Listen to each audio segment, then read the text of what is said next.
সফল জুলাই গণঅভ্যুত্থান পরবর্তী সময়ে এখন টিভির 4 সাংবাদিক যারা ফ্যাসিবাদ বিরোধী আন্দোলনে নিজেদেরকে জুলাই গণঅভ্যুত্থানের আগে পরে সব সময় সক্রিয় রেখে থেকে রাজপথে লড়াই সংগ্রাম করেছে এবং আমাদের নিউজগুলো কভারেজ দিয়েছে, সেই 4 সাংবাদিককে 3 মাস ধরে বাধ্যতামূলক ছুটিতে রাখার মাধ্যমে স্বাধীন গণমাধ্যমের উপর আঘাত করা হয়েছে।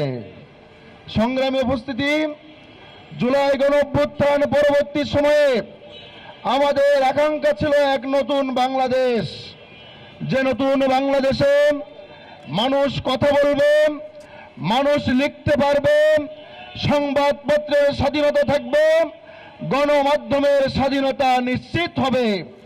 কিন্তু 5 আগস্ট পরবর্তী সময়ে যে ঘটনা এখন টিভিতে ঘটানো হয়েছে, এর মাধ্যমে প্রমাণিত হয়েছে ফ্যাসিবাদরা এখনো বিভিন্ন জায়গায় সক্রিয় রয়েছে। স্পষ্টভাবে আমাদের দাবি, গণপ্রজাতন্ত্রী বাংলাদেশ সরকার, আপনারা সব সময় বলেন গণমাধ্যম মিডিয়া হচ্ছে সমাজের দর্পণ, জাতির দর্পণ, কিন্তু এখন টিভির 4 জন সাংবাদিক 3 মাস ধরে তাদের অফিস করতে পারেন না।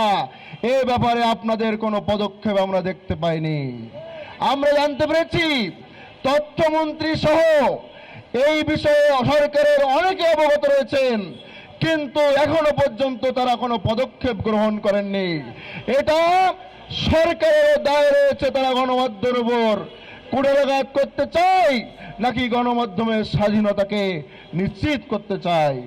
সংগ্রামী উপস্থিতি, আমরা স্পষ্ট করে বলে দিতে চাই, জুলাই গণঅভ্যুত্থানে সকল ভয়কে জয় করে সাংবাদিক ভাইয়েরা রাজপথে ছিল, জনগণের পক্ষে অবস্থান করেছিল।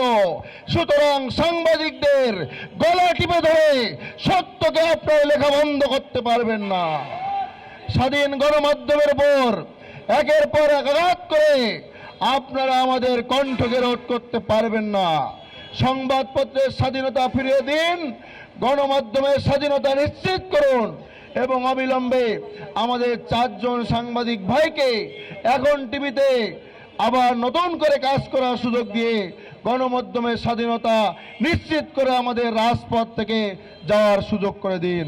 আমরা আশা করব সিটি গ্রুপ এবং আমার বড় ভাই তুষার আব্দুল্লাহ ভাইয়ের বোধোদয় হবে।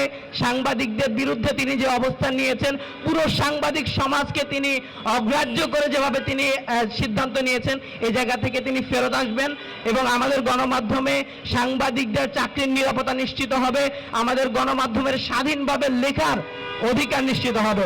আর কোনো মাহমুদ রাকিব, মুজাহিদ শুভ, বেলায়েত হোসেন বা আজহারুজ্জামানকে ফেসবুকে জনগণের পক্ষে লেখার অপরাধে চাকরি হারাইতে হবে না। আমরা এই নিশ্চয়তা চাই। বাংলাদেশ সরকার যদি আসলে গণতন্ত্রের পক্ষে থাকে, বর্তমান সরকার, আমরা সরকারকেও বলতে চাই 3 মাস ধরে আমাদের সাংবাদিক সহকর্মীদেরকে জোরপূর্বক প্রভাব খাটিয়ে অফিসে ঢুকতে দেওয়া হচ্ছে না।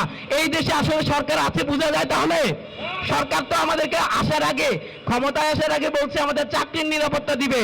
তা আমাদেরকে ভাই একটা কার্ড দিতে পারেন, চাকরির নিরাপত্তার একটা কার্ড? আপনারা তো কার্ড দিচ্ছেন, সাংবাদিকদেরকে একটা চাকরির নিরাপত্তা কার্ড দিবেন প্লিজ।